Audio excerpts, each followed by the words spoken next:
Hey everybody, welcome back to HitPoint, a JRPG news show, an anime news show, a niche news show, a show where Baku and I will talk about anything and everything that catches our interest. We broadcast live every single Sunday at 7 p.m. Central, 8 p.m. Eastern Time. We'll be answering questions and comments from Super Chats at the end after we preview trailers, talk about rumors, and do basically whatever we want. That's kind of what we do here on our show. Hey, isn't that right, Right. Baku? You nailed it. Oh, You did man. It only took until March. Yes. But you did it. Oh, man. And it's like our second or third week in a row we're streaming exactly at our correct aforementioned time. It's wonderful. Correct timing. Oh, man. Hey, Baku, been a little bit. How you been, buddy? Tired, very tired, but otherwise in good spirit. Yeah. Well, hey, I'm friggin' tired too, man. I love your shirt, by the way. Where can people get that? I got it at a HitPoint, like over at the shop.superdarkrpgs.com. That's right. Yeah. Wow, I'm surprised you know about this. Yeah, it's this little known shop on the internet where you can get all the coolest merch. But aside from all of that, I mean, that's cool and stuff. I'll do all my shopping later. But what's got us really most excited today, man? What's got you most pumped? We discover a way to save Japan. What? Yeah, I know. Like, just amazing. We're gonna talk about it later. Whoa. I need to mentally prepare myself for that discussion. Save an entire nation. An entire nation. Like, for realsies. That's I don't think I'm ready to talk about this just yet. I need to mentally prepare myself. So before we do start diving into that, how about we talk about some of the comments that we got from last week, starting with this one that you pulled up here from Mirage, who says, I would love to see Xenosaga series remaster or remake. I didn't get to play those. Also, need Breath of Fire series remastered. Oh, heck yeah. We need those. I would absolutely die if Breath of Fire got a remaster, man. Yeah, Capcom. Do it. Capcom's or don't, because I would die. Don't have Capcom do that, guys. I might actually die. Do you know what's on this? What these are some high stakes games we're talking about here. Reverse psychology. I see what you did there. That's right. That's exactly the route that I took when I made a video talking about how or why Mother 3 will never come out in the United States. Basically just to jinx yourself. Exactly. Yeah. To intentionally hoist myself by my own petard in order to have Nintendo, prove me wrong. I was willing to make that sacrifice. I figured that was move. If there was anything that I had in my power, it was to jinx myself. No, you'll either be right or you'll get Mother 3. I mean, exactly. Win-win. I think you're good either ways, right? Exactly. Breath of Fire. Yeah, I have faith in Breath of Fire. I really do. I'm just not. This is not even lip service. I truly believe that it is in Capcom's best interest to do something with that series. Yeah, it's so true. And it's so weird that it's gone dormant for so long. Like, not just... Breath of Fire 1 and 2, I think, are on Nintendo Switch Online right now. I think that's the most sign of life that we've gotten from that series in a while. But it's still not much. That is true.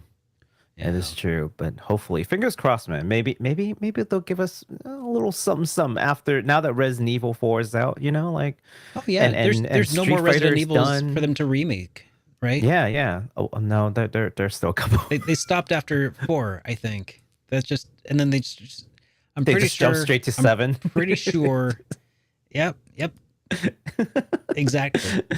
Yeah, no, so. I think I have faith. Like, they had a couple of projects planned. Those are all gone now. Like, what is it? They're working on Monster Hunter, right? That's done. Monster Hunter Rise, all the DLC, that's all out. Street Fighter, that's all done.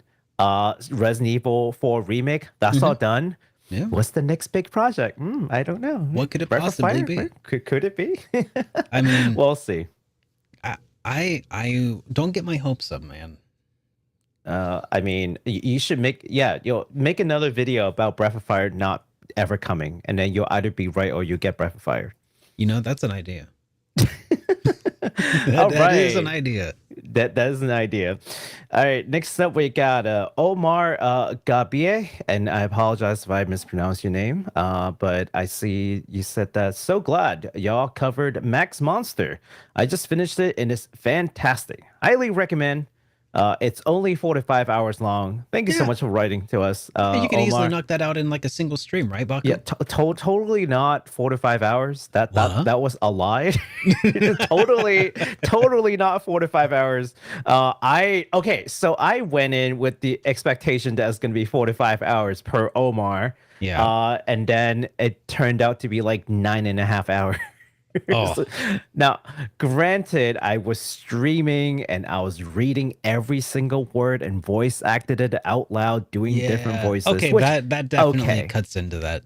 yeah, but I mean, even if I like read it in my head and I'm playing it, like it's gonna take more than 4 to 5 Probably hours. closer to like 7, maybe. 6, 7. Yeah, I say 6, 7 hours. Also, it's so, not like we're yeah. speed running video game. Mhm. Like if you're trying to get through these games, if you're not reading it, if you're not exploring, doing all the extra stuff, yeah, I maybe. Yeah, you're not getting your money's worth, definitely. And at what is it, $15 basically on Steam, and I paid $20 on Switch, which is weird. It's like, why is it more expensive on Switch? But whatever. Switch tax. Yeah, right. But it's digital. But anyways, like it's $15 on Steam. I think it's about fair. I think it's good. We just finished it over at my Twitch channel. It took 2 streams. I thought it was gonna take one. It took 2. But it was good. Good. It was, yeah. There's so many things I would want to say about it, but it's Did you just very cry? well done.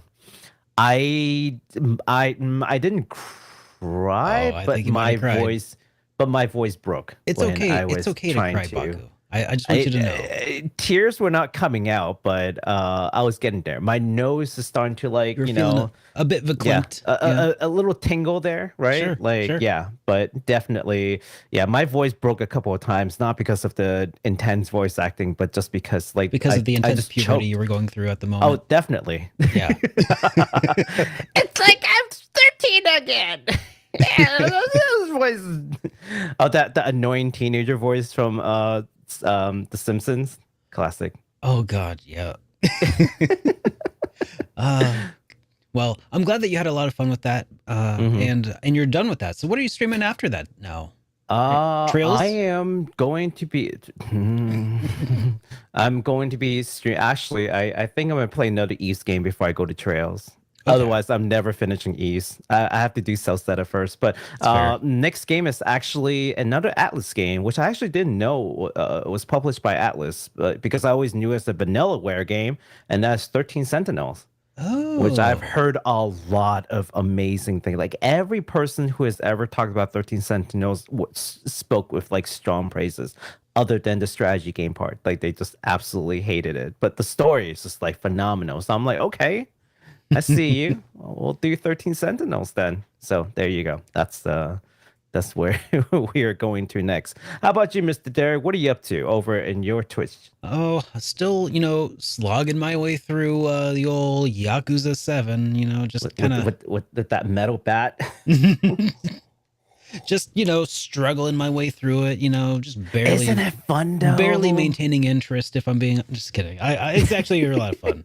I have been thoroughly enjoying my time with it. But yeah, I think we're over halfway done. I think we're on chapter 10-ish. Oh yeah, you're way more than halfway done. Yeah. But I mean, as far as like side content that goes, who knows? Oh God, yeah, no, plenty. I don't know how much side content you've got because I don't know how diligent you've been with it, but Not very. I mean, I've been opportunistically doing side content, but it's been a lot of fun. So the don't you love it when you get this like crazy like music playing in the background? It's like urging you to like do something. You get that sense of danger, and then you Oh go yeah. into a movie theater and you watch like Yes. 2 movies, You saw that. hang out with your friends, go play a game mahjong, comes back, do Darts. another side story, Yes. still refuse to do the main story. Hey, welcome Exactly. to a Yakuza game, man. That is exactly the Yakuza experience that we all wanted you to enjoy. That Yeah. is it right there. Just That's peak Yakuza right there. because I wasn't sure if you were there for that, but that's exactly what was happening. The game is like, Yes. all right, here's the rails that we're gonna put you on. It is time for you to do this thing, and I'm like, but mahjong, Nah. but darts, but oh man, I spent And they like let you. They're like, legit yeah, in yeah, the, no, that's by yes, design. Yeah, go for and it. in the last stream, I Uh, legitimately spent about 2 or 3 hours playing poker for one in order to like get some chips to buy some stuff hmm because I thought that it might increase my certain stats, but I hmm was playing the wrong gambling game to increase my stats. So I went and I played this other one mm, that it's bizarre, and I'm starting to get the hang of it. It's the one mm. that's under the bridge. There's two of One of them them. that were hidden away. And Right. yeah, I anyways, they're terrible, but I spent 2 hours doing it and I loved it and I hated it. But we have a couple more comments here. One from hmm Joger. I hmm hope that's how their name is pronounced. hmm Well, I'll never know. But anyways, they say, I don't think Nintendo cares much about the Steam Deck. They sell about 20 times the number of the Steam Deck does sell. I think the Steam Deck is just a thing in hardcore gaming nerd circles, and even there, it's more or less niche. Anyways, fantastic podcast as always. Thank you to a lot. Thank you for the rating.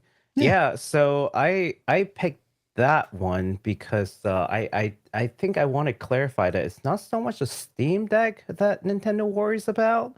It's the idea of the Steam Deck. The general. Oh, okay. Well, I was thinking like the general piracy Well, of that PC gaming in too. general. I'm pretty sure they care about that, but Oh no, the Steam Deck that too. itself, Yeah, yeah. so it's not so much the Steam because you're talking about the how much the Steam Deck sells. Well, the Steam Deck is one item, but then there are all these other manufacturers that are making handheld like, systems Hmm. with backed up with like a Steam library, and all of that are competing against the Switch, right? Yeah. So Nintendo should worry because it's dating hardware and all these other competitors eating into their space. Hmm. Because for the longest time, Nintendo is like the only game in town, right? That and is backed by like Nintendo's, library of games, right? And Yeah. like There Sony are can't touch them. no other Yep. hmm handhelds Yeah. except for all the Chinesium stuff Yeah. that's coming out, all But the emulation stations and stuff. Which yeah. actually there seem to be a lot of like pretty decent looking ones that hmm you know, I was actually at one point I was looking for just a. I wanted to get my mom a Mother's Day gift of just NES Tetris in a handheld that she could turn on and play Tetris, Okay. and I Th- could not find anything like that. And because I don't want her to have to deal with like some things like user interface, or I just wanted to turn on, play Tetris, kind of like I guess the Game and Watches that they have put out that have uh, like Legend of Zelda or something. get a used Game Boy with an actual Tetris cartridge. Yeah, but I would want NES Tetris instead. Oh, okay. But I think Get a that Game Boy. Get a we're Game Boy Advance.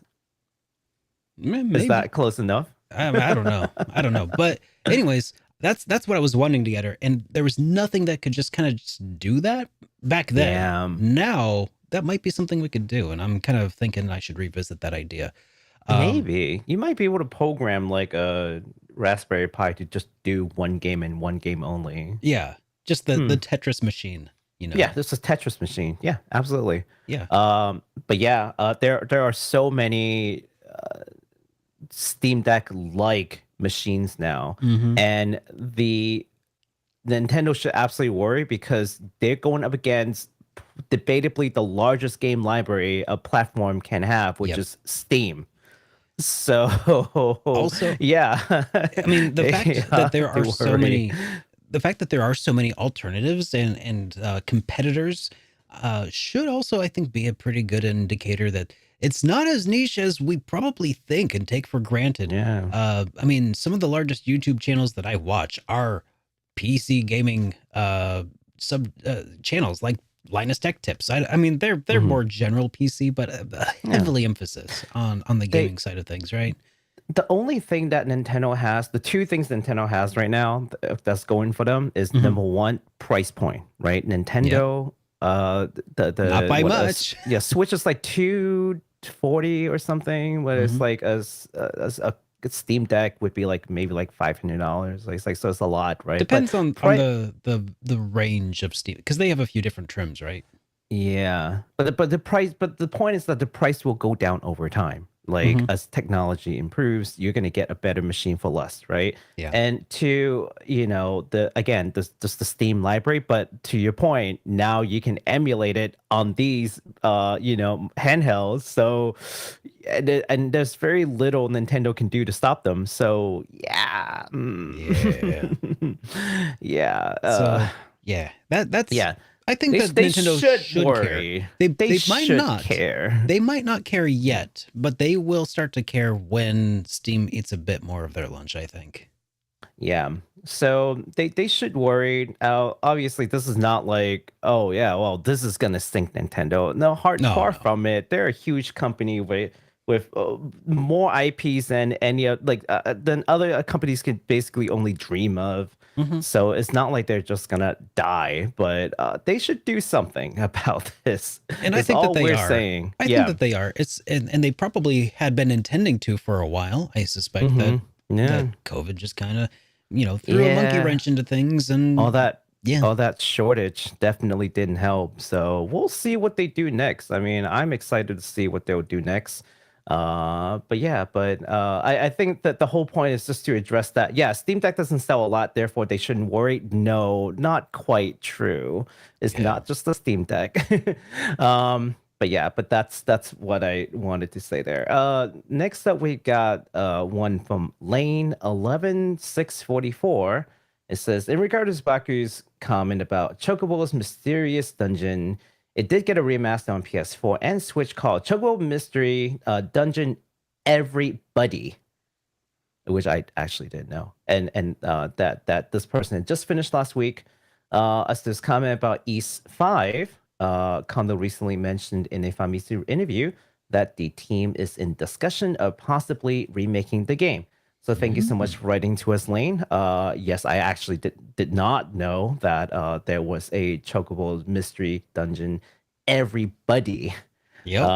Yeah, I think that came up when Buddy. we were discussing the various games that were on PlayStation era hardware that just Yes. had been ported over to Switch and modern platforms, and the dwindling list of things that were no longer exclusive to the PlayStation as far as Square Enix is concerned.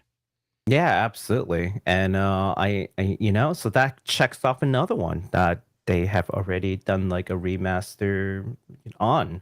Hmm. So that list is actually, yes, it's gotten It's ever so dwindling. small. Yeah. Yep. So I'm really excited. I want to see them do some things with their entire PS1 because that was sort of like the golden days, right? Like Oh yeah. Square Enix. Yeah. Yeah. So come on, Square Enix, Parasite Eve, Yep. Parasite Eve, Parasite Eve. What Bouncer. else? What else? So A this bouncer? this this whole thing kind of started Bouncers? when we were talking about Xenogears, I think. Yes, Wasn't that one of the Xenogears. first ones? How we hope that if they ever did port it, that it would be fully Vagrant Story, yeah, I Vagrant Story. think. Yeah, something. Just Brave Fencer Musashi. That's I think Brave that's Fencer my big Musashi, one right yes. now.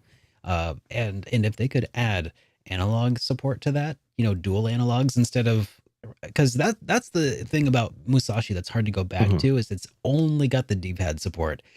And it's a That's little true. it's a little yeah, it's a little Uh, rough. I think they can fix that. I'm But sure they can. also, I mean, uh, Brave Fencer Musashi is that game where I only played the Japanese version. I got to one point where I absolutely no idea what to do next, and I just dropped the game. It took me a few tries to finally get through Brave Fencer Musashi. I need to go back and play it at some point. Oh, a future stream game. I see. Yeah, absolutely. Now, before we move on to the next section, I should also probably change the fact that we're talking about comments here. We actually got a voicemail, and I'll go ahead and play it for us right now. And it's a surprise. Hey, Baku-san, this is Matthew Money, longtime fan of the show. I just want to do like a little PSA for the fans out here, especially video game collectors, people that collect physical video games, and especially Baku. Really look into this after I say something about it. I noticed that he's got a lot of like LED, purple and blue color LED lights around his video game collection. I had a friend of mine here recently wound up taking his LED lights down and moving his video game collection to a new house. And he had purple lights, just like you, Baku. When he took them down, he noticed that all of his games had a purple tinge to them. Every one of his video games turned purple. And I've done some research as well, too, and started looking online, and like, yeah, that's the actual thing. So I would not leave your video game collection under any kind of UV lighting at all, because they would wind up fading your artwork and also turning your games into whatever color lights that you have. Just figured I'd go ahead and let you guys know about that. Don't want you to ruin your collections, and don't want anybody else to ruin theirs, too. Yeah, love y'all's show. Yeah, great work. Thank you very much.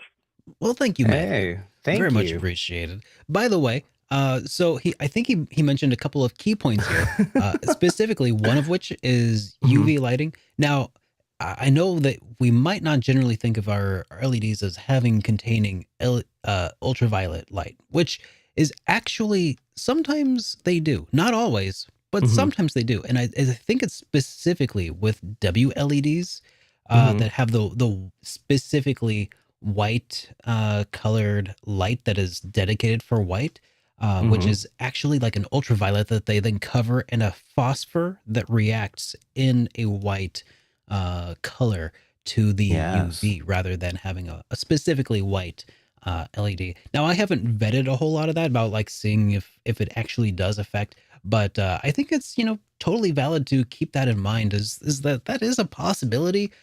So yeah, keep an eye on your LEDs for your games. And systems. We'll definitely do that. But I will say that I probably aren't too concerned just because these are actually pretty low power LEDs. And also they are RGB. There's no white to it. In fact, to make white light, they have to use all through so it's very imprecise white. But the trade-off is you get RGB and it's relatively inexpensive. So ultraviolet.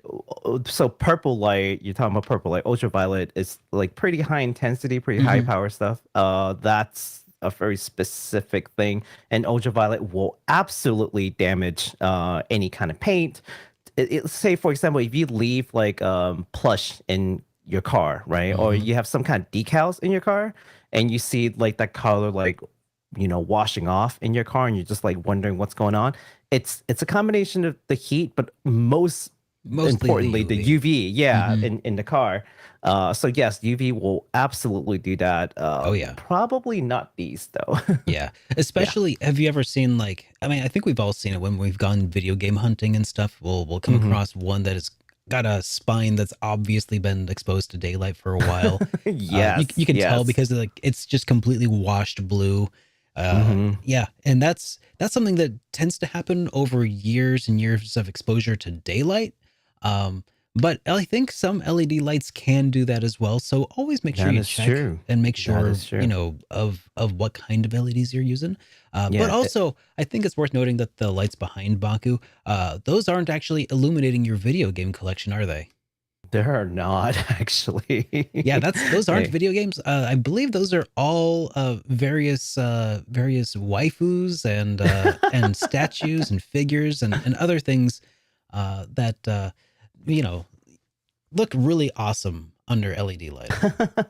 Yeah, and also I don't leave them on like 24/7. They're Oh, yeah. on for maybe 3 hours a day max. Those are on for streams. Like when Baku and I are hanging out and talking before the show starts, they're not even turned on. Like when he turns his lights Yeah, on, no. it's just yeah. So that's just the other thing. It's more like a set right now. Exactly. Yeah, but thank you so much for the concern. I truly appreciate it. I thank you so much for looking out for me. But yeah, they're definitely they're good. Oh yeah. Yes. So thank you. Thank you, Matthew. Very much appreciated. And if anybody else has any PSAs they'd like to provide, or any other comments or questions that they'd like us to respond to, please be sure to leave us voicemail at 785-337-3805, and we'll have you on the show next episode. Thank you again, Matthew. Thank you, Matt. All right. right. Shall we get the show on the road? I suppose we shall. I'll go ahead and change the section here to talking about, oh gosh, what is this? Updates? Yes. All right. We're going to be talking about this a couple of times, but we'll start here. Resident Evil 4 Remake. Man, that game came out swinging. Like, if you've seen the reviews on this thing, like, it's pretty impressive. The other big game that came out, of course, was Ryza 3 on the 24th. And what game was that again? LTLA Ryza? No. I was just so taken by Resident Evil, but okay. Yeah, no. So, I'm thinking that Derek might, I don't know, want to play Resident Evil 4 because it's just such a highly acclaimed game that, I mean, how could he ever miss out on it? It's his favorite genre. He loves horror games. Yeah. I just think that Derek should play Resident Evil 4 Remake. I don't know. I mean, if you agree, I think you should shame him on Twitter. is only ever, a few months away. Yeah, only in October. Yeah. Right? I mean, why would I play it any other time of year, right? Are we saying that we might touch the game in October? No. But go ahead and continue what you were saying about Resident Evil 4 here. Shaming Derek on Twitter.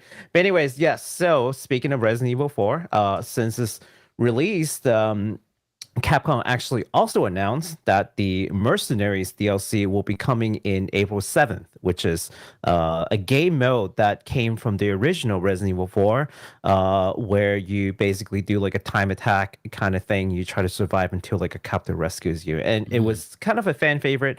Now, as to how much this DLC is, well, it's going to cost you absolutely nothing. It's free. Oh, wow. Ooh, yeah. Good guy Capcom once again with the free updates. I love it when they do this kind of stuff. But yeah, it'll come in April. It's fine, but they'll give you some time to finish the main game. And you probably need to finish the main game to access this mode anyway. So if it's anything like the previous game, that is. So yeah, the Mercenary mode is coming in April 7th. Awesome. Well, that's all the update we got for released games. That's right. So it brings us to upcoming games or releases that are coming out this week, starting with the Voice of Cards trilogy. Yes. Square Enix is packing the Voice of Cards into a single release as a trilogy. It will include the Isles of the Isle Dragon Roars, the Forsaken Maiden, the Beasts of Burden. The trilogy will be $49.99 and $64.99 US with all cosmetic DLCs if you wanted those. So 50 or 65 if you just want the extra 65 sparklies. Yeah.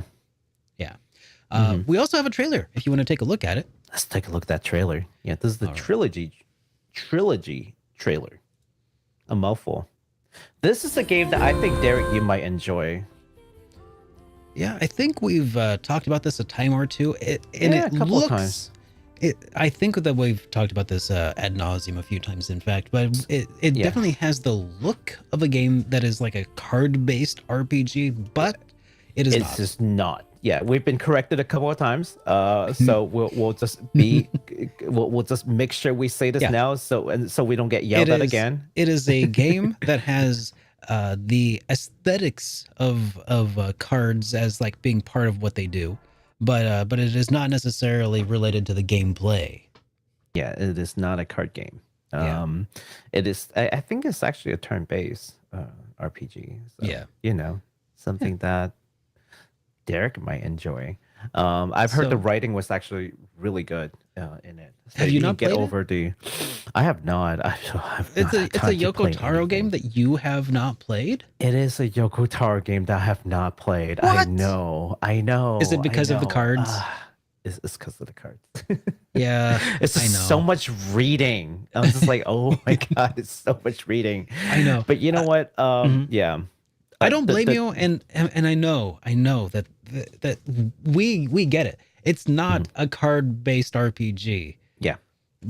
but something about it does just seem to lack a certain, I don't know, non-card looking thing to it. It's very wordy, but like Yeah, like I said, I've heard the story is actually really good. So yeah. at some point, I might get it and just if I think it's on the Switch, right? It's on the Switch.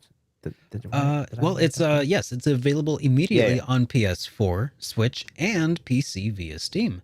yeah. So I might just get it on the Switch because like yeah, I don't need to get this on the PS4. I can get it on the Switch. I can play it on the go. Mhm. Like could be one of those games where you just pick up, play a little bit, put it away in a ride. Yeah. Yeah, I mean, it was kind of made to be consumed in small chunks, right? As it started out as a mobile game, if I'm not No, it did not mistaken. start off a mobile game. No, no, No? no. No. This was. I think this came out on.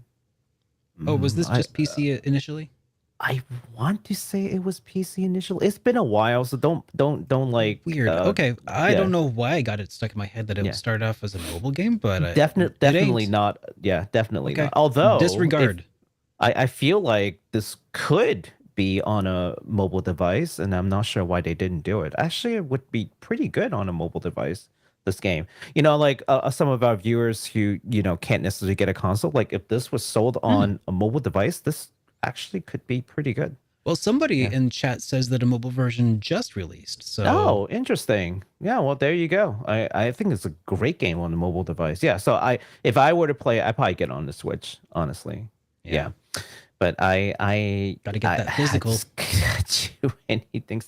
I think it's digital only. Oh, well, never mind. Yes. But I mean, it will be perfect for the Switch because then you can switch between the games without switching cartridges. Yeah. All right. Next game we got is coming out tomorrow. As a matter of fact, the gorgeous Metroidvania game 9 Years of Shadow is coming. And we can take a look at the trailer just to remind us how pretty the game looks. All right, because I've kind of forgotten how pretty it looks, so let's take a look at that now. It's a pretty looking Metroidvania. Oh God, You travel with a bear. Yeah, that is some intensely beautiful pixel art. Yeah. So you get like different armors that you can wear, and it changes your movements. And it kind of reminds me of like some games I played back in like the Super Nintendo era. Mm-hmm. Like I remember, I remember playing certain games that's like that, where it's like a Metroidvania. You get different armors, and you can like have different kind of like traversal like abilities. I think there's another game that does something similar to this, which was like a Mega Man ZX, I think. Okay. And that was something similar to that. So I think it's a lot of fun. Plus, you know what what this game actually just reminds me of, and I don't think I said it last time, but it reminds me of Saint Seiya. Oh, okay. Yeah, it's just it just looks like one of those armors from Saint Seiya. So I was just like, this looks really good. But anyways, look, the art's amazing. It's coming out tomorrow. So if you guys like Metroidvania, I think you should definitely take a look at it. Now, I've read online that there are mentionings of like a Switch version coming, but I couldn't confirm this on the developer site. So take that with a grain of salt. It will be available on Steam for sure tomorrow.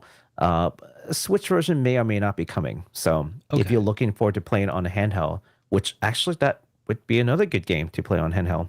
I mean, yeah, for sure. Yeah. I mean, I feel like the Switch is just really perfect for low power requirement indie RPG or indie games in general. Honestly, it is just an indie powerhouse. When it really is, which is wild when you consider. I think especially how indie games for the longest time, Like it felt like they just kind of came out of nowhere around 2005-ish. I remember when the Switch or the Nintendo Wii first was announced, and they started having these things called WiiWare, and I'm like, what the is a WiiWare?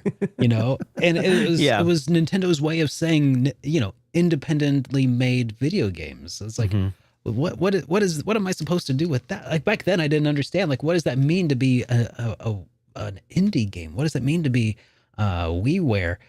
What did any of it mean? And now it's kind of interesting how like that was my first I guess introduction to indies back then, with like Little King Story and stuff, and now just how big the scene has grown. Yeah, absolutely. And I mean, it's kind of perfect because indie games tend to be small in size. They tend to be low power, and they tend to be designed for short play sessions. Yeah, which is perfect for a handheld like the Switch. Yep, So exactly. yeah. I was gonna say, and the fact that indie video games tend to be low power fits Nintendo's hardware to the T. You know, I was just thinking about that as I was writing even today's HitPoint stuff, and I was thinking back like on a lot of the indie games that we've covered, and they basically either are Steam exclusives because they just don't want to deal with consoles, because there's a whole publishing thing that they don't want to deal with, or it's on PC and the Switch and basically nothing else because the Switch because is Nintendo's so done a really great job of also making it accessible. Their publishing fees are generally more accessible to a lot of young, smaller studios. And if your indies is really polished and passes the Nintendo Sea of Quality check, they might even put you in a Nintendo Direct, which they have done for a couple of indies. Yeah. So you know, it's and now you're really known, right? So I would see why. I don't imagine, honestly, I don't remember like a Sony experience like showcasing indies. Have they? They might have. I just don't remember it. So maybe they did, but for the most part, it's like, oh, look at this really cool game, like Wo Long or something. Like, look at this amazing cutscene and stuff. But yeah, good on them. For sure. All right, let's go ahead and move along to the next section here, because it's really just those two games that are coming out this week.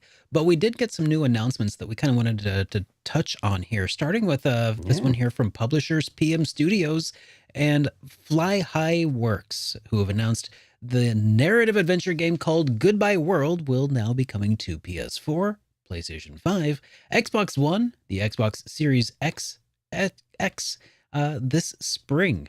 Additionally, physical copies will also be available for PlayStation 4 and 5 and the Nintendo Switch, all at the same time. So no physicals for Xbox, I guess? Yeah, seems that way. Huh. Okay, and you can pre-order them right now at Video Games Plus. We will have links in the video description sometime a little bit later on. But for anybody who wants to know more about this game called Goodbye World, let's go ahead and check out the trailer here, because I think this had a pretty unique looking art style. Just a quick video to remind ourselves what this game looks like. Yeah.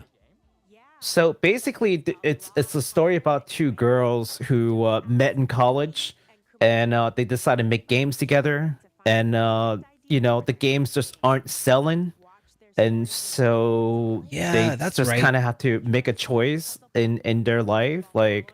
And part-time jobs is just not paying the bills, and they're just struggling.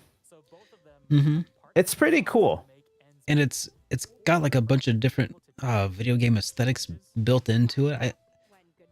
That's so cool. Yeah, I'd forgotten all about that.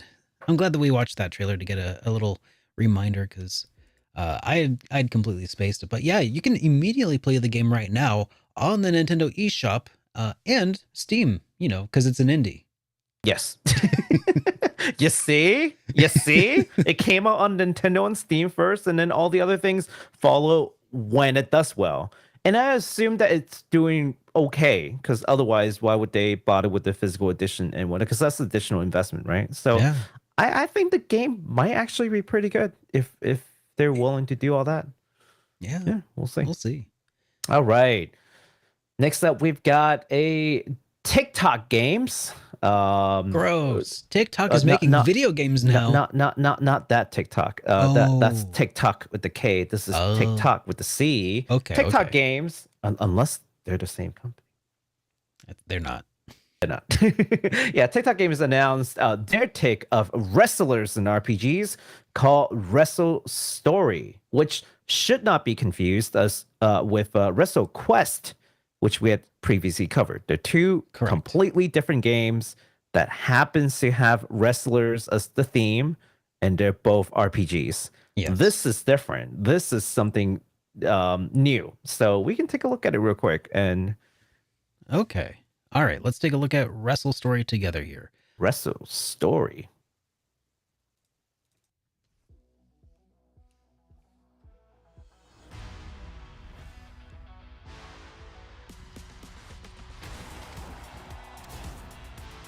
A world of pro wrestling. We had the same reaction to that. So it looks like you play as actual wrestlers in this one, whereas like Wrestle Quest, you play as like toys. Toys, yeah. In a wrestling toy box. toys, but this is yeah. Well, any kind of toys, some of them, like just any kind of like action figures. Oh, okay. And they all want to be wrestler. They look like wrestling action figures some from what I remember, but maybe you're right. Some are. Yeah, some are. Because I remember talking to the dev, they're like, oh yeah, it's not just wrestling figures. And it's like G.I. Joe figures and like all kinds of action figures. They all want to wrestle for some reason. This looks like they are actual like people, wrestlers in the world. Yeah. So I don't really know what the story's about, but it looks pretty cool. Okay. Well, that's Wrestle Story. This is Wrestle Story. Yes. Yeah. Story. Not story. Not Quest. Story. Not Quest. Story. Yeah. So how do you tell the difference? Wrestle Quest is 2D and is pixel arty. This one is kind of like 3D-ish. Like, so, you know, the aesthetics is a little different. But definitely still got that like wrestlers fighting on the ring, turn-based kind of gameplay. So it's only comparable in that sense, but they both look interesting as heck. So there's no release date on this yet, and it has currently been developed on for the PC. So as soon as we get more information, we'll let you all know. All right. So I see that Baku has lined up the topics so that I would have the opportunity to express my love for my favorite genre once again. This one coming from publisher Shiro Unlimited and developer Atelier QDB comes a psychological horror adventure game called Decarnation. Players will explore the real and metaphysical worlds to find keys needed to battle inner and outer monsters. Monsters. Yes. My favorite. Your favorite. Developers cited 2D adventure horror and survival horror games from the past eras, as well as cult movies from Satoshi Kon and David Lynch as their inspiration. So I'm kind of curious about the 2D adventure horror and survival horror. I wonder if this is at all inspired by Sweet Home. But you know what? We're going to have to find out because the game is called Decarnation, and we're going to watch the trailer right now. Yes, let's do it. Actually looked really good. I'm curious as to what you think about the pixel arts in here. So far, it's lovely.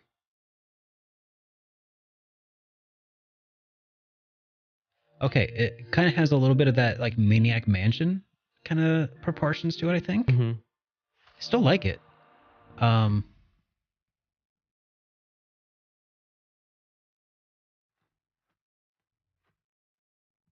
Yeah, French. I think. It sounds French. Oh, yeah.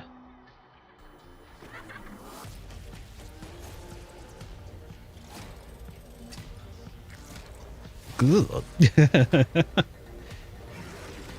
I like the animation. Yeah, it is beautifully done. I might actually want to play that. Oh yeah, your favorite genre, your favorite arts. I mean, I'm not into, every horror adventure game. Uh, Not everyone. but I am into French horror adventure games, apparently. So, you know, Only the French ones. yep. Uh, Yeah, no, this one actually looks really good. survival horror. So let's see. How would I pronounce this? French adventure survival horror. Fash games. Games. Yep. Yep. Fash Yep. games. That's Yep. that's how it is. That's my jam. Let's go. So this game is coming out sometime. If you are also into fashes, not just fash games. Oh my God. If you're into fash games, Mhm. you can look forward to it coming out in May on Nintendo Switch and Steam. There you go. There you go. Yeah, There that you game go. looks amazing. All right. Speaking of horror games, this one is not really a horror game, although I think some people have seen the anime and has gotten nightmares from it. The publisher Bushiroad Games just gave us a new trailer for their upcoming Goblin Slayer Another Adventurer Nightmare Feast. It's a long, long name. Mm-hmm. And that's based on the hit light novel Goblin Slayer with the same name.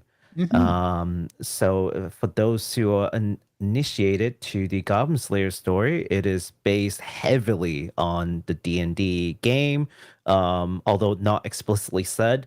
Characters don't really have a name. They're kind of just known by their like class. So like Goblin Slayer is the character's name. Mm. Okay. Yeah, and when they go into like a dungeon, they would check with the party, like, okay, how many skills do you have left? How many items do you have left before they tackle like the next room? Try to get like an initiative. Yeah. Try to get initiative, like that kind of stuff. Like if you've ever played D&D and you watch the anime, it's just like, oh my god, this person. And there's some like dice rolling from like the gods that they talk about in there, which kind of hinted as like the players, Sure, so to speak. So it's really cool. Highly recommend watching Goblin Slayer anime.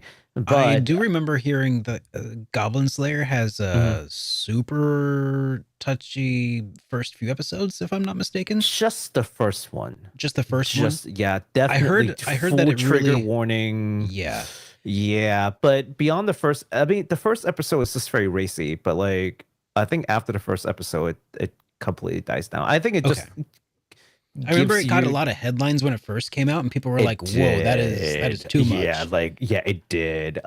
It's kind of like, wow, they went there and they did go there, but I think it was necessary because it really paints a really grim world for them. It's kind of like Attack on Titan.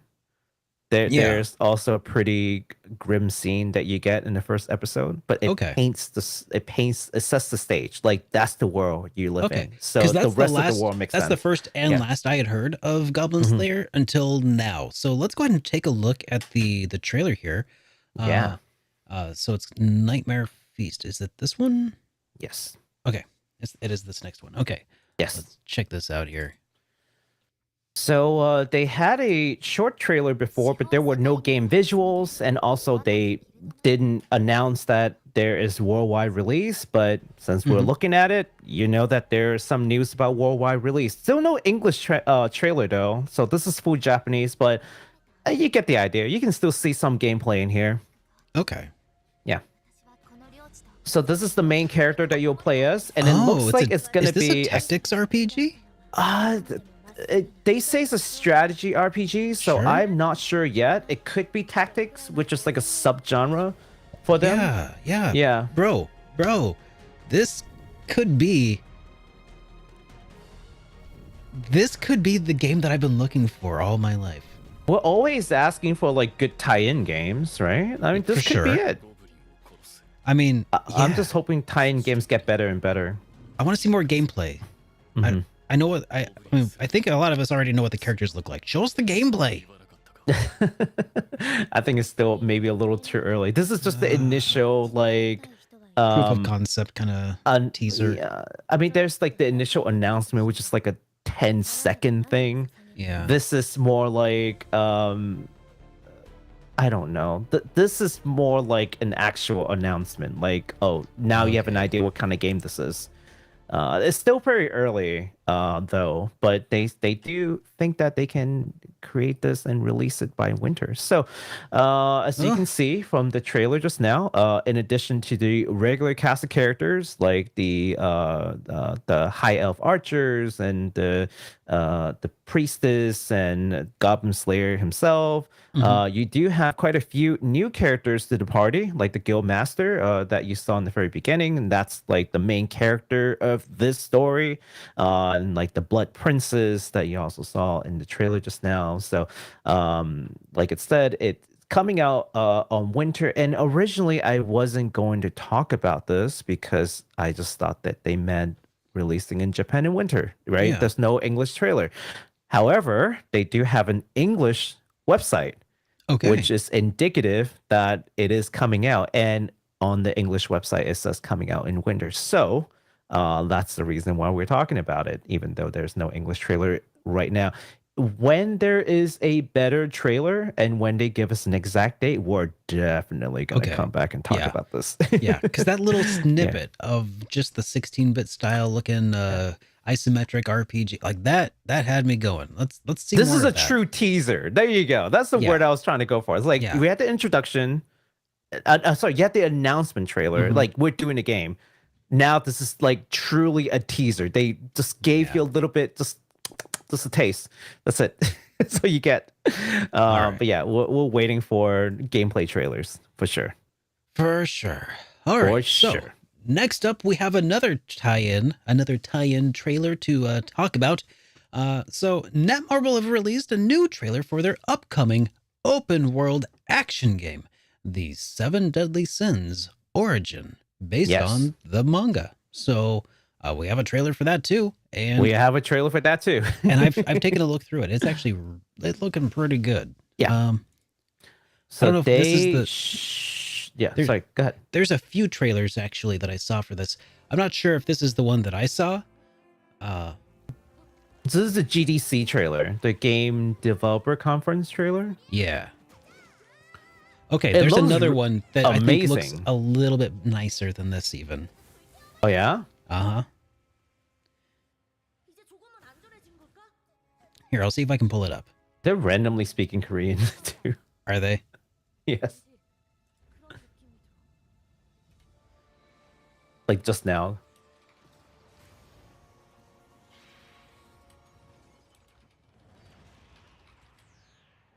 So there you go. For anyone who cares, like there's definitely Korean voice acting.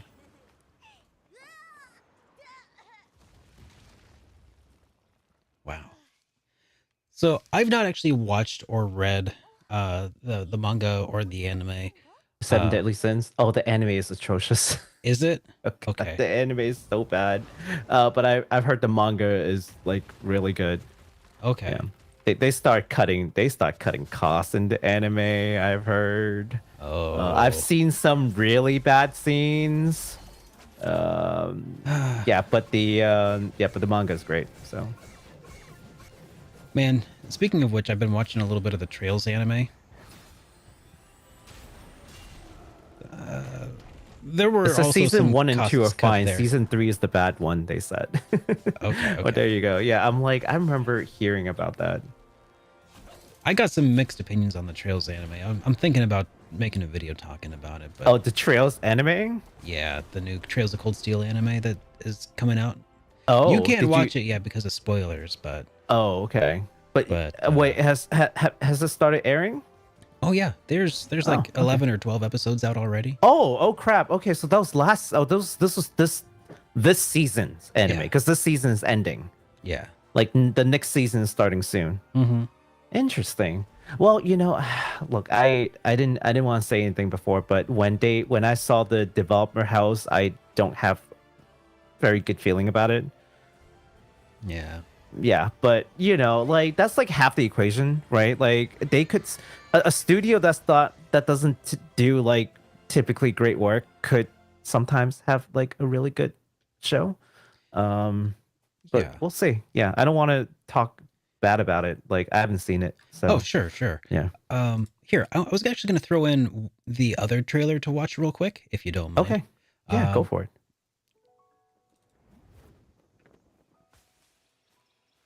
Yeah, here's the other trailer that got me going a little bit more. Ooh. Oh, the town. Oh, they've done a lot of stuff. Yeah.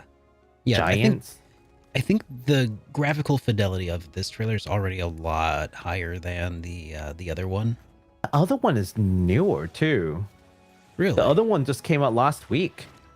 Yeah, this one, let's see. Oh yeah, I guess this one is a few months older. But yeah, that's crazy. But maybe the other stuff was, no, some of this is in engine too. Oh, but this one is for consoles specifically. Yeah. Well, so I'm not the other mad one at might it. Be a mix. Might be. Well, we'll talk about it. Yeah. But yeah, this trailer is the one that got me particularly interested in the game. Well, we'll see. We'll talk about it. We'll talk about it. Yeah. Yeah.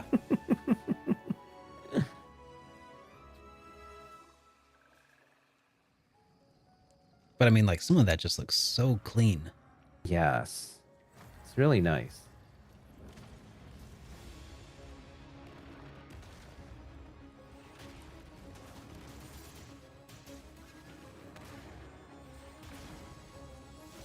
Yeah, so the other one is newer in a sense that like you do see the battle system, you see like different character, like I don't know if you saw it, but like there are different characters like to your bottom right hand corner, so you can see more of the UI.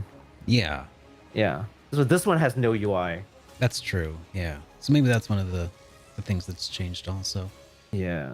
I'm guessing a lot of these were also like pre-rendered cutscenes that we're watching play out. Like that. Yeah. Like that's obviously not an engine. I mean, but it's pretty, that's for sure. Oh yeah. Oh yeah. So, absolutely pretty. So that's one of the things sins. I had to make sure we checked that out. So that's Netmarble, who's putting out 7 Deadly Sins Origin.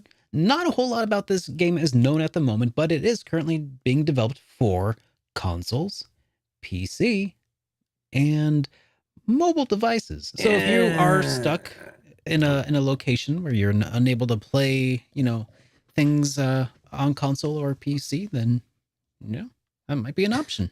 Now, the only thing that gives me pause is the fact that it's by Netmarble, which... Now, who is Netmarble? I've never heard their name before. They typically make mobile games. So, okay. If there's a chance, not a non-zero chance that this is going to be a free-to-play game. And if that's the case, I'd be a little mad. I'd be a little upset. But then again, there's a lot of you out there who likes to play, free-to-play games. So there's that. I'm just not interested in free-to-play games. Yeah. I mean, so here's the thing. I've seen a lot of comparisons to this to Genshin Impact. As a possible, like free-to-play, cross-platform, including mobile kind of game, with some really beautiful looking art, so yeah, if you're tired of Genshin Impact, if you're just so you played so much of it, you're ready to look for something else, this could be something to look at. Could be an alternative. Yeah, could maybe be a competitor. It could be or maybe it could also just be something else. Who knows? We don't know. There's not really much that we do know about it at this time, except for that's kind of what Netmarble has done in the past is, free to plays. So we'll keep an eye out. Yeah, that's the only thing that really gives me pause. But so we'll preface it now that there's a non-zero chance that this will be a mobile game that is free to play. But so don't get too excited unless you want to play a free to play game. Then get excited. Perhaps the smarter way to say that is, it's probably a mobile game, but there is a non-zero chance that it is, also not free to play. So we'll see. I would like to, pay to play, like pay to own. Yeah, pay to own. Which, That's what a concept. yeah, what a concept. Let's move along to our next section here, talking a little bit about some industry news, huh? That's right. We don't have that many new games coming out, but we do have a good amount of industry news that we can talk about. Starting with let's see here. Oh, I switched the order, but did you want to tackle this one? Yeah, I kind of did, but Okay. Okay. Now I accidentally swapped it. So let's talk. So let me go here. Okay. So Nintendo just released the Breath of the Wild Special Edition book called the Explorer's Guide digitally for free on their website, and we'll list the link down in the description below. So this is the limited edition book that came with the original Breath of the Wild back in 2017. So if you couldn't get your hands on it, or you just couldn't afford it at the time, or for whatever reason, maybe you want to get the PDF version of it and just print it out or something. I don't know. But cool. Look, I actually have that, and now if I want to look through it, now I don't have to crack the spine on mine open and actually look at it. I always hate that. They always give these limited edition books, and I'm like, I don't want to crack the spine, so I'm just like, barely with my white gloves on. I'm like, I don't want to get my oil on it. It's just like, gotta open it a smidgen, put your smartphone in there and take a picture of each page a little bit. I'm peeking into the pages like, oh, I think I see this. Okay, yeah, next page. Well, that's really perfect. Now, for everybody who can't afford to get the Nintendo Switch version of the upcoming release that have the PDF of that art book already, now you have a PDF of you have a matched set. That's wonderful. That's right. That's wonderful. Yeah, we'll leave the link in the description down below. Oh, geez. Okay, so I'll talk about this next portion here, and this one comes from NIS America.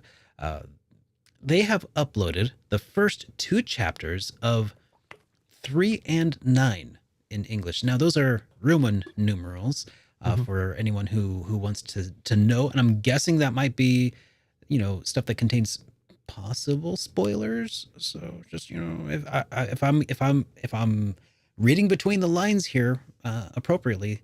Anyways, which details the backstory of Nadia and Swin, 2 characters that will be introduced in the upcoming game called Trails to Reverie. Reverie, rather. Never heard of that one before. Yeah. I've Trails into Reverie. That is something, huh? Oh, yeah, that's a thing. Yeah, I think I might have heard about that somewhere. Right. Now, given that there are 10 chapters available in the Japanese Falcom site, it is safe to assume that we might end up getting about 8 more chapters coming to the NISA site here in English. Now, Maku, you did add a little something here. Did you want to go over that? Sure. So I actually went to the Japanese site. I used a text extractor to get the Japanese text out, because you can't. It's like an image in a way from the website, so it's not like you can just copy and paste. Yeah. Nothing you can't do with a text extractor though. And then you put in a ChatGPT, you can technically already translate the other 8 chapters on your own and read it. Just saying. If you really can't wait for Nisa to do the translations, the Japanese version is out there. You can just translate it with ChatGPT and just read it. Although, and it's super easy to do. It takes 2 minutes to set up and run it. Isn't it absolutely wild how much ChatGPT has already changed our lives in a few short months? It's insane. Yeah. I was talking to Derek earlier about this, and I think something like ChatGPT, not ChatGPT per se, but something like ChatGPT can really, AI learning, AI assisted translation could probably speed up localization by a lot. A lot of times we're talking about, it could speed up the translation by a lot. Localization might take some work, but I bet it could handle a lot of that too. Yeah, I mean, with machine learning, possibly you can train it to do certain things, right, that we don't really think of. If you train it on an appropriate data set of previous things that you've done, and give it, say, I wanted to use something in this style, Oh my Mm-hmm. gosh. Yeah. Yeah, You could like probably, if you there's could some probably do some established incredible work. if there's some established speech pattern for a certain character, for example, and you can see like, okay, this is from this character translated in a way that they would say it, and then they Yeah. will spit something out, and then you can correct it, and it just gets more accurate like over time. Yeah. That's the nature of like AI learning. So yeah, absolutely. And people complain about like Nisa not translating quick enough, not localized quick enough. Oh, maybe Falcom, but like this could speed things up. So, and for other localization efforts as well. So there's some implications to AI assisted like translation localization. So and so we're just kind of seeing that now accessible to us. It used to be just like accessible to like tech firms. Now you could just go and just do it yourself, pretty I much. know. Isn't it Yeah, just so that's the crazy crazy? part. Yeah. All right. Well, Yeah. here, you have the next one here as well, don't you? Yes. Did we flip it? No. No. I'll get this one. right. So this is pretty cool. The other day, the Yakuza developers over at Ryuga Kotoku Studio live streamed about 170 hours nonstop over at YouTube and Nico Nico over the span of about 8 days to marathon. Saved me a ChatGPT request. Yeah, to marathon Yakuza 0 to Yakuza 6. That's basically every single game where Kiryu is the main character. So they didn't do 7. So not sure if it's planned, but the next main game would actually be like a Dragon 8. So they spent 8 days doing this, and then where Kiryu will come back as a playable character in the 8th game. So it's pretty cool. Yeah. Now I tried to go to YouTube to find the link so that I can put it in there so you guys can go and watch it yourselves, but unfortunately that's down, and also the Nico Nico link also doesn't work. So yeah, they just probably didn't archive it, but it was really cool when it happened. Yeah, so that's awesome. Yeah, 170 hours. Like I think more devs, I would like to see more developers like play their games to like and live stream it, so we can get like commentaries from developers. And this was just what they were doing. They had special guests coming in, to like voice actors and whatnot coming in during the stream. It was really cool. That's what I was gonna say. I remember when I'm gonna date myself. When DVDs first came out back in the day, one of the first selling points that DVDs had that was so mind-blowing at the time was an alternate track that you could get the developer or the director commentary or actor's commentary. Yeah, I remember that. Yeah, that was one of the cool things that you could do with physical media back in the day. I remember that. And then slowly over time, DVDs got like less and less fleshed out. Like, but they used to have such cool menus and commentary tracks, right? All kinds of cool stuff. Extra hidden features, but behind the scenes stuff. They used to pack those things full. Not so much anymore, but yeah, that was just one of the really cool things they used to do back in the day. I remember that. But yeah, so that's kind of why I remember a long time ago when, oh God, the developers of Portal, I think they actually released a commentary, a director's commentary for the game that would play as you make your way through the game. Oh, okay. Which was insane. Like you would just like get to a certain point in the game, and then you could like trigger a thing, and then like they would just talk about that room for a second, like how playtesting went and how some people came up with some really unique ideas and things to like overcome certain puzzles. Oh, it was so much fun. You know what? I don't know if big developers would be able to do it, but imagine like an indie developer. Okay, you play through the game, takes you like say 8-9 hours because it's a small developer, right? And then to add replay value, they just do like a commentary version where when you do a new game plus, so you go through the game, you get little commentaries like, oh yeah, we did this and that, like here, or like just little tidbits of development stuff as you go through. I think that's instant replay value. And absolutely, it's not even like you have to do a whole lot of things. It's just like whatever you recall, you can just like add it in there. Yeah, but that's also, if you think about it, that's just a lot more for localizers to have to worry about if Japanese devs start doing that. Oh yeah, definitely. But Uh, then again, like if it's like an 8-hour game, it's like it might not be too bad. yeah. Might not be too bad. All right. But Well, hey, remember ChatGPT. Just take whatever they put in the commentary and just ChatGPT and just copy and paste. Done. yeah, yeah. Assuming you know how to speak Japanese, that'd be perfect. Assuming you know how to speak Japanese. In which case, it's too late. So I'll go ahead and move us on to our next little story here. And let me lead with a little question here, Baku. Mhm. Do you want to make a baby? Not really. Have you played Bayonetta Origins? No, I haven't yet. That might be your problem. Huh. So Hideki Kamiya Mhm. thinks that Bayonetta Origins will make players want to make babies. Huh. Or have Okay. babies. Have babies. Make babies? I don't know. Well, the localization is ChatGPT. So Japan has a problem that a lot of developed nations face, and that is declining birth rate. Yes. I wouldn't call it a problem personally, but it hits Japan particularly hard because their work culture and almost non-existent immigration. That's true. Yeah, it's kind of hard to justify having a child when like you would never be able to see them.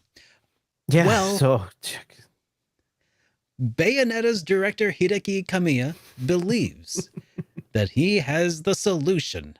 And that is by having people play Bayonetta Origins. Okay, I'm gonna stop here for a moment because I'm gonna ask some more questions. okay. All right. So the main question is, everybody in chat, what do you think is the mechanism that they think that this is going to take? What's the working mechanism at play here?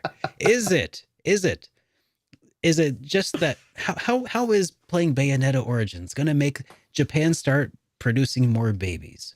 Is it going to, you know what? I don't even know if I want to start throwing out options. I don't want to. I'm kind of It's just the most bizarre thing I've read in a week. I know, and that's why I gotta milk this, because this is absolutely bizarre. Okay. So I'll tell you. Mm-hmm.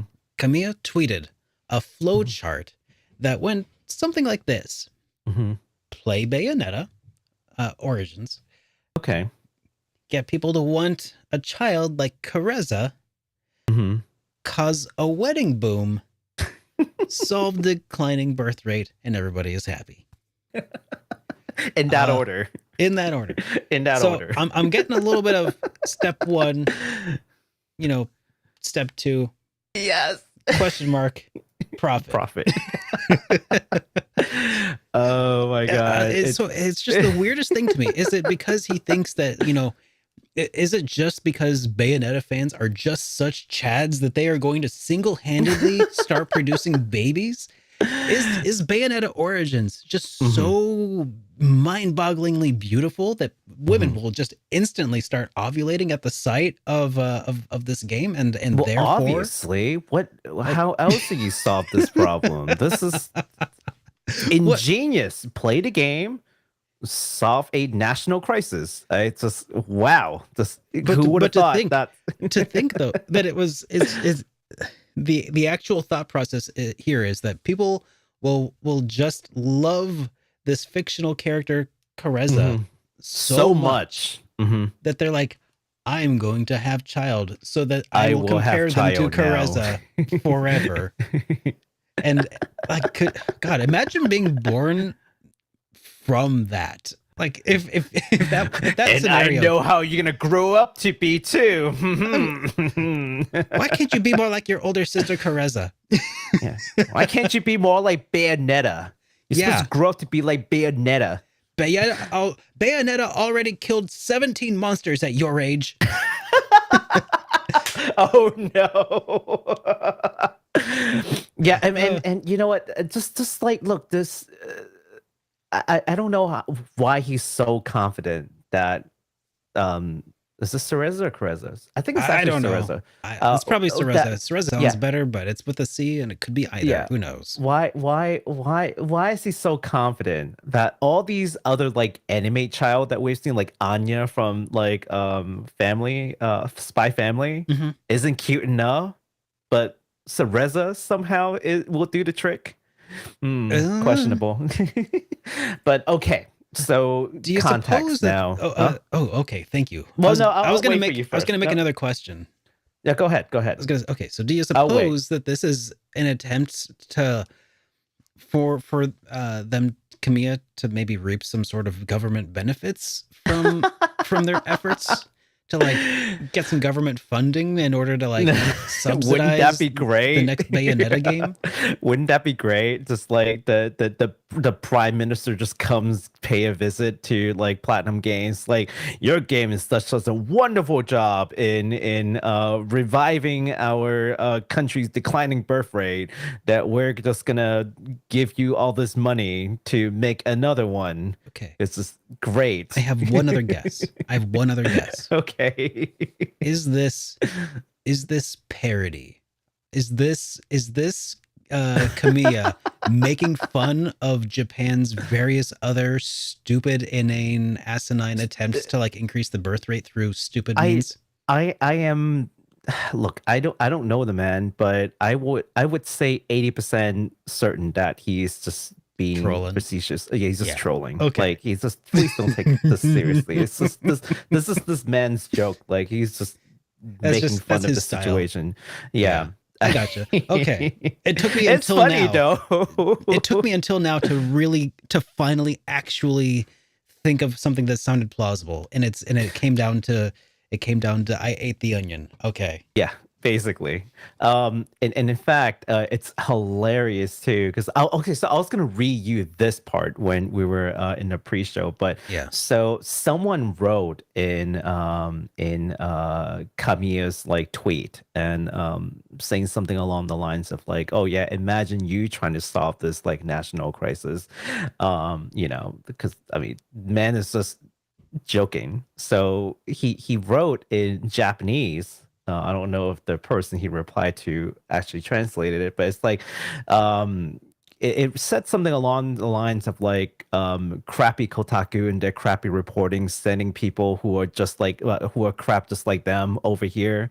And he really doesn't like Kotaku. Okay. Fair enough. He calls Kotaku out by name, just which, by the way, I think we actually got this originally from Kotaku reporting, which is hilarious. That's incredible. Yeah, I love it. I love this little drama that he has with Kotaku. But yeah, apparently he's not a fan. That's okay. Nobody does. Nobody likes Kotaku. I mean, they just kind of exist. And even Kotaku doesn't like Kotaku. I know.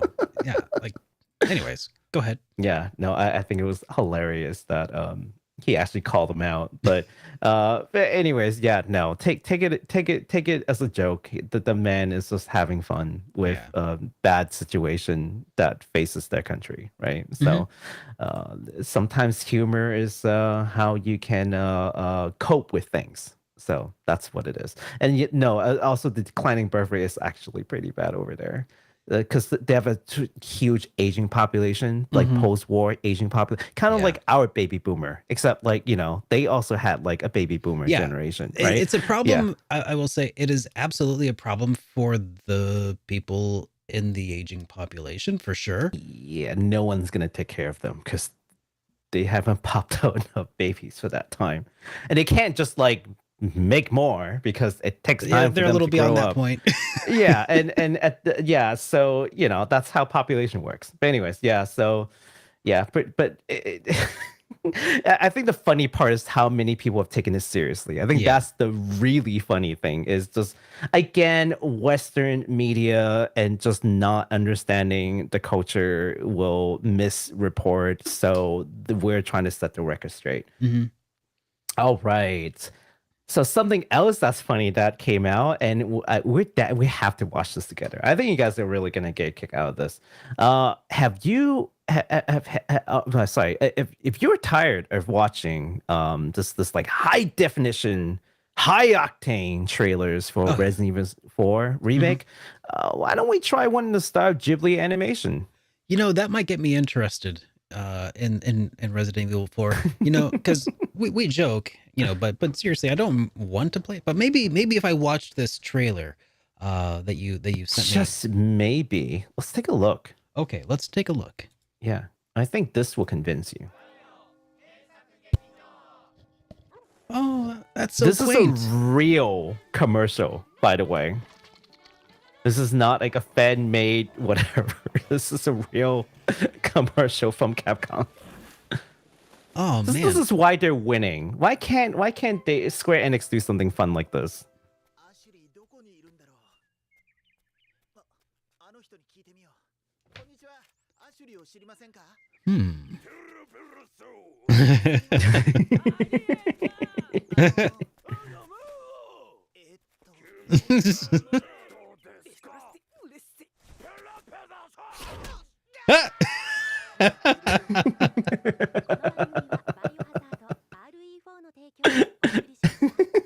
There you go. All right.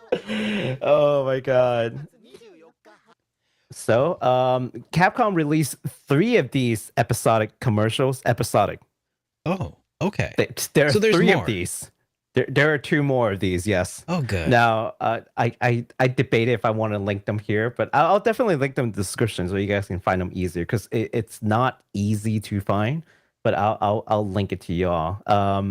So that's it's all on YouTube. It does seem like Square Enix kind of takes themselves a bit more seriously than Capcom does at times, for worse. I was going to say for better or worse, but no, just for worse. It'd be nice to see other companies take themselves a little less seriously and have a little more fun like that, I think. Yeah. I think that's where big studio has lost their way. They have forgotten how to have fun. Fundamentally. Mm-hmm. Like in everything that they do, advertising, the games themselves, just they've forgotten what fun is like, you know? Yeah, it kind of seems that way sometimes, but I don't know. I'm just a dude. Yeah, but indie games, this is why I have more faith in indie games. They remember fun. They want to provide fun. Mm-hmm. They bring the fun back. So and that's why we talk a lot about indie games. And we're hoping that the industry will catch on and be like, you know what, that's the missing ingredient all this time. It was no secret. It was just good old fun. Is what we've forgotten to add into our games. I think you need a mix. You definitely need the serious. Like you can't just have a chuckle fest the entire way through and develop or deliver a completely world-changing experience or mind-blowing experience. Like you got to have the serious moments, but like you also got to have some moments of levity, and those just feel like they're gone. Yakuza. Oh, except I'm talking about Square Enix specifically. Oh yeah, I know. I'm like, no, I mean like your example. I'm like, you just talking about Yakuza just now? Like because that's exactly no. But yeah, that game does bring the goofball fun. That's for sure. Yeah, but there are also serious parts. You're just like, it gets you like latched on. It gives you the serious music. You can go play mahjong. Yeah. I'm just glad you're enjoying it, man. But anyways, yeah. So that is that is where we left it off. So that basically concludes the industry news. So yeah, awesome stuff. All right. Well, let's go ahead and move on to fan and community projects. Unfortunately, I don't have a section title for that. So that's okay. So we're just gonna stick with this for now. Yes. So I can start this off. So yeah, speaking of Resident Evil 4, this story actually relates to Resident Evil 4. So this is a man by the name of Albert Martin. Now, he's one of the Resident Evil fans behind the Resident Evil 4 HD project, which he started, I think, with someone else back in 2014. So what that project does is it basically puts like a patch onto the PC version of Resident Evil 4, and then it has all these like upgraded assets and what have you. Okay, cool. So it's kind of a mod project that they worked on from 2014. And in fact, it just got released in 2022. So they spent like 8 years. It's like a passion project. Wow. Yeah. Crazy, right? So and when you go to the website, which we'll also link in the description, Albert actually included some exciting news for his career endeavors. He actually has been hired by a company called Night Dive Studios. And for anyone who has never heard of Night Dive Studios, they actually specialize in retro remasters. So, pretty cool stuff. Like whenever, one of these fans, like for example, like Geofront gets used, in actual like official translations, and these really passionate fans gets into the industry doing what they love. That's worth celebrating. So good job, Albert. Congratulations to you. Wow. That's super cool for sure. That is super cool. Yeah. And I'm really hoping that like companies, big companies will look at these projects and look at it fondly and just be like, this is a chance to get a passionate fan who is into a franchise, who is talented, and maybe bring them onto our future endeavors. Man, that'd be sick. I mean, you don't do it all the time because maybe they just don't have the qualification, right? Maybe there's just something wrong with them. It could happen. But, maybe consider it, right? So this is a pretty good case. Now, on related news, speaking of Night Dive, I didn't... I wasn't going to talk about this, but because it happens to be Night Dive. So on related news, Atari is acquiring Night Dive Studios. Are you sure they're not are you sure that Atari is not acquiring Night Dive specifically just to get at Albert Martin? Oh, just to acquire Albert. Yeah. Yes, that was the